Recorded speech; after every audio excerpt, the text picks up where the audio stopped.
human life is a precious thing and should not have been taken from Miss Jefferson.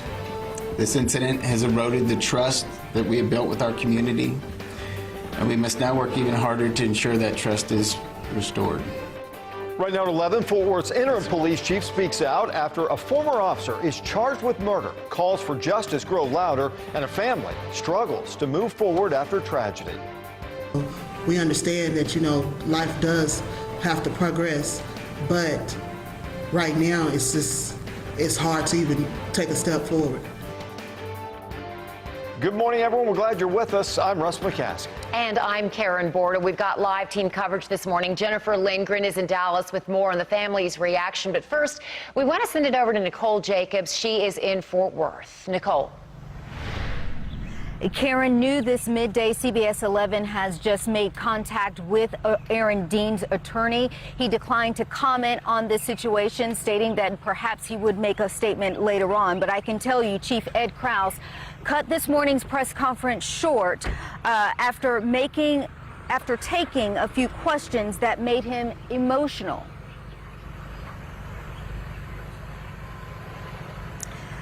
Prior to that moment, we learned Aaron Dean was arrested yesterday just before 6:30 in the evening at his attorney's office, and he later posted a $200,000 bond shortly after 9 p.m.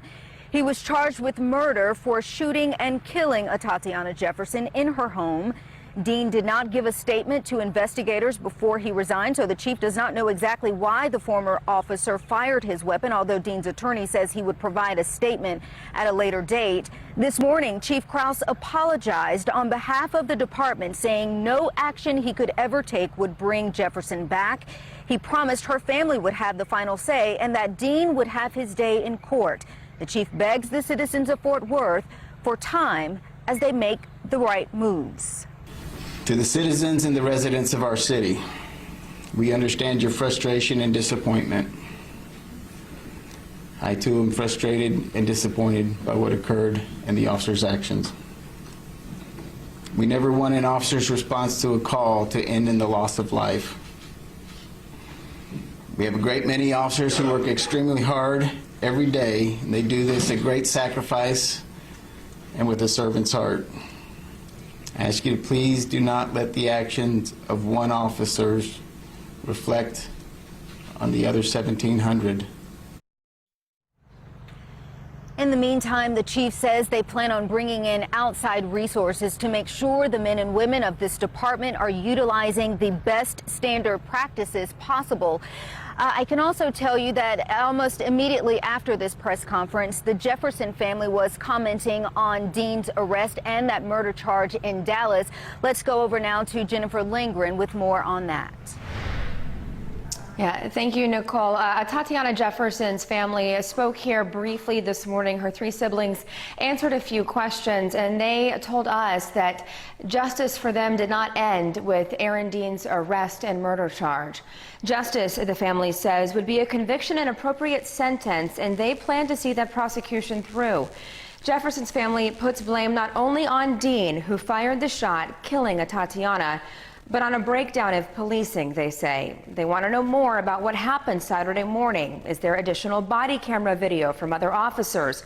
Was there a discussion about why they approached the house the way they did? All questions from the family.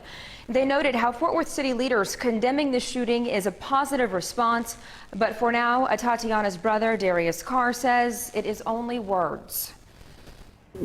This rookie cop is not going to be the scapegoat for what happened. Yes, he's going to take his punishment, but the system failed him. Whoever senior was with him, who went out with him, failed him. Whoever sent him out failed him. The training failed him.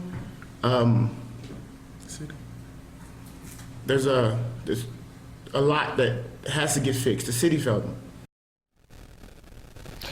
Atatiana's sister was also asked about the relationship between her 8-year-old son, who witnessed his aunt being killed. She said the two were like best friends, that Atatiana was a second mom to him, and that he's been very strong for a child in the last few days. We are expecting more reaction from the family this afternoon. Jefferson's father is expected to speak later today. Live in Dallas, Jennifer Lindgren, CBS 11 News.